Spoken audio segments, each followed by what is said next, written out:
Hello and welcome to ICT for Education's interview with Matt Hogan from Raspberry Pi Foundation.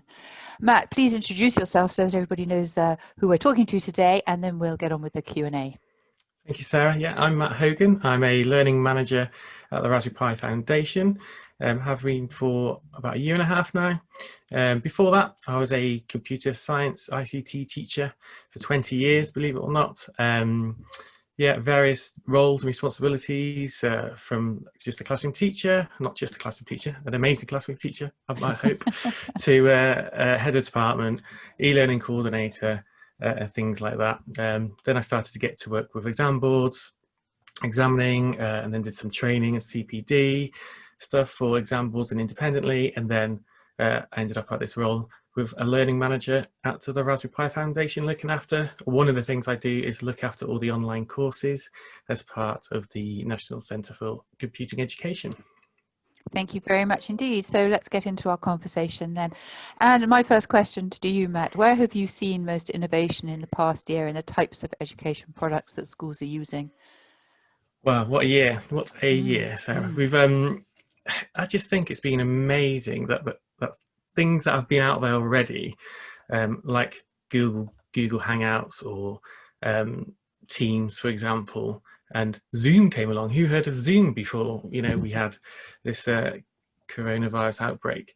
But I think it's just a combination that these collaboration tools have developed and evolved, and people have been using them in the correct way. I mean, even a few days ago, Google updated so you can have breakout rooms now in meetings, and you can have polls in meetings. These are things that we've been trying to do, as innovators for the last 3, 4, 5 years, but we haven't had sort of the major backing of big software companies like these. And we have now, and it's just been amazing that teachers are starting to use these, so it's just not like a PowerPoint being shown all the time. There's polls in there.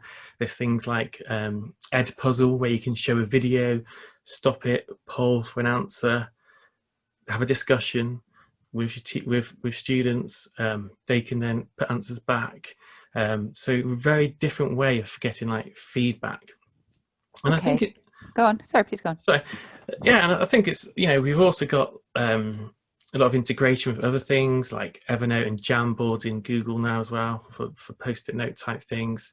Yeah, and I think I've seen also a lot of, although we haven't had the ability for like hands-on physical computing stuff going on, but I think I've seen developments like with Vex robotics and stuff like that, where I think they've spent the time doing a lot of research and design and development, and that's really good now that there's lots of hands-on physical things that we can do when we're back in schools. Excellent. Thank you very much indeed. You've touched on some of the very good things that are going on out there in schools and in terms of remote learning. And what were sort of the key challenges of remote learning? Obviously, these are some of the solutions. Where do they hit a barrier? I think, when the first initial lockdown happened, it was very much like engagement and how to get students and learners engaged with the lesson, rather than just being there, camera, perhaps the camera was off anyway, but what were they doing? Were they interested in a teacher just talking for an hour? How to get that interaction? And that was a real, challenge, I think, from a lot of teachers to get that engagement. But I think another one I was going to mention, sorry, was also the loss of actually getting hands-on with things. So getting hands-on physical computing, setting up your own networks and things like that. It's really hard to even demonstrate that on a webcam like we've got here. So really challenging to get across, okay, so this cable goes in here and this does this and this can network with this, and very hard to sort of demonstrate that when you're just in a meeting on screen. I think the benefits, in a way, I think teachers have been enforced to take CPD and learn these things, and I think it's just really it's the speeding up of the change. I think we were always trying to innovate and go down the route of interactivity within the classroom, or interactivity with pupils that don't, or learners that don't attend school, for example. And it's really got teachers thinking about the importance of ICT and computing in everyday life, really. And I think it's really pushed like digital skills up the priorities of schools and education in general. You know, if you can't you know, work a Zoom call or go onto a Google Meet or a Teams, you know, you are missing out. And that's one of the barriers as well, is actually the challenge of everybody in a household getting it onto a screen. So it could be, you know, parents are working from home, brothers and sisters are working from home.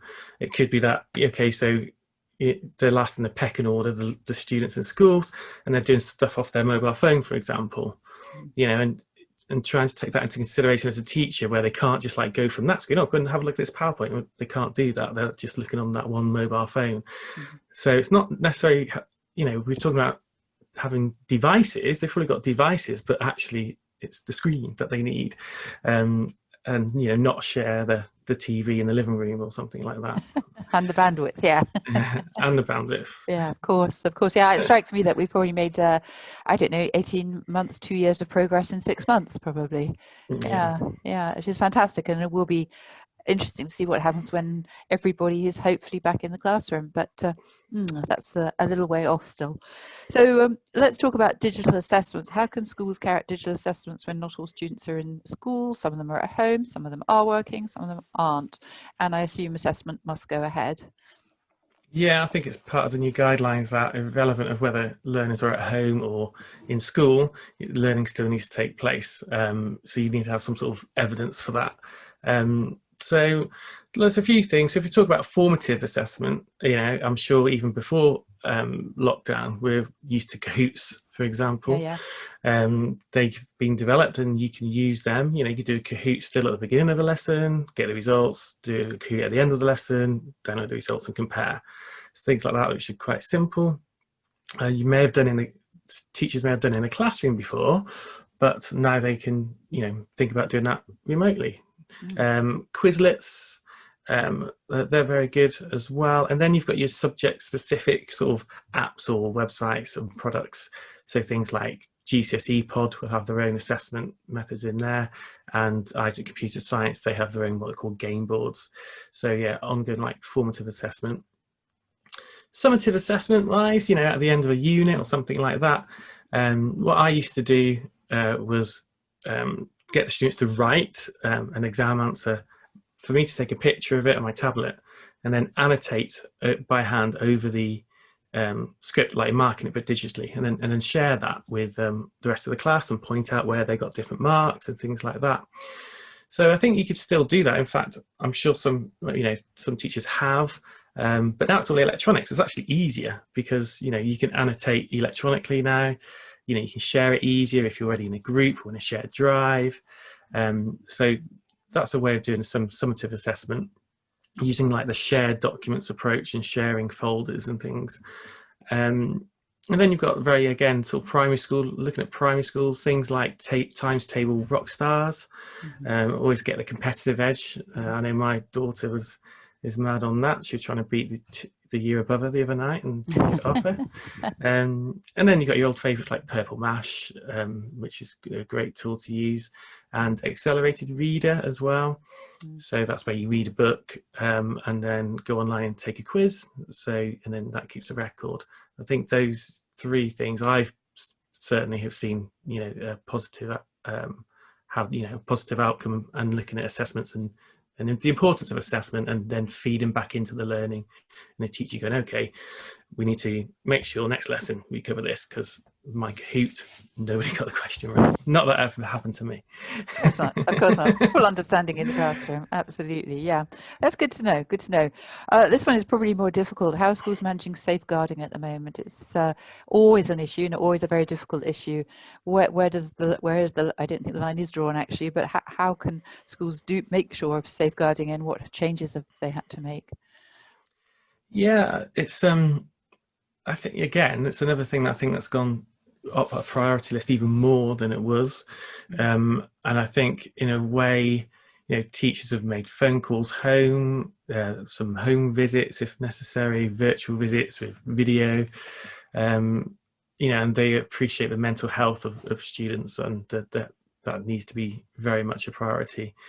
I think schools are managing very well. I think perhaps training for teachers to recognise, safeguarding issues over a virtual platform maybe would be better. So they never come on video or never comment and things like that. Where you've got all this sounds in the background that aren't.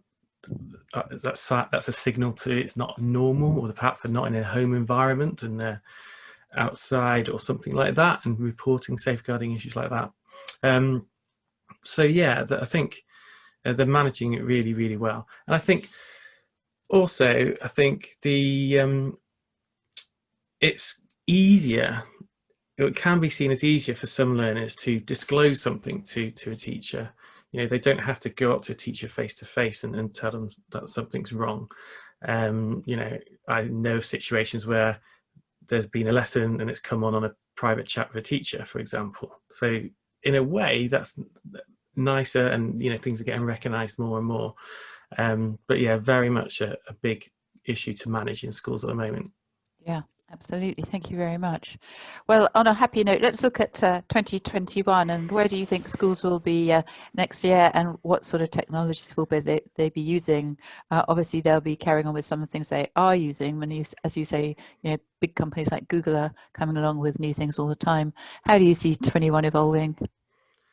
Well, it's what an opportunity we've got here, as teachers. And I just hope that teachers will see the benefit of what they've been through and take the good bits, and still use that in the classroom. I think there may be a bit of a lull, as things start to get back to normal. Although I'm really pro, tech. I realise that maybe as teachers start getting back into school, technology is not going to be a priority for them necessarily. But as we get back into school, I think you can take things that work. So things like shared documents, simple things. We used to talk about VLEs, 4 or 5 years ago, where schools may still have them, but like Google Suite and Office 365, they're sort of taking over. You can host files online now, and you can share them easier. You can get different students looking at different files and marking each other's work really, really easier than even doing your own VLE.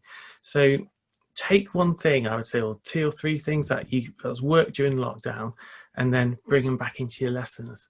Whatever that may be. It could be looking at things like physical computing. So perhaps during lockdown you've done some online courses and you get a Raspberry Pi or something like that out, and you can start to mess around with that in lesson time.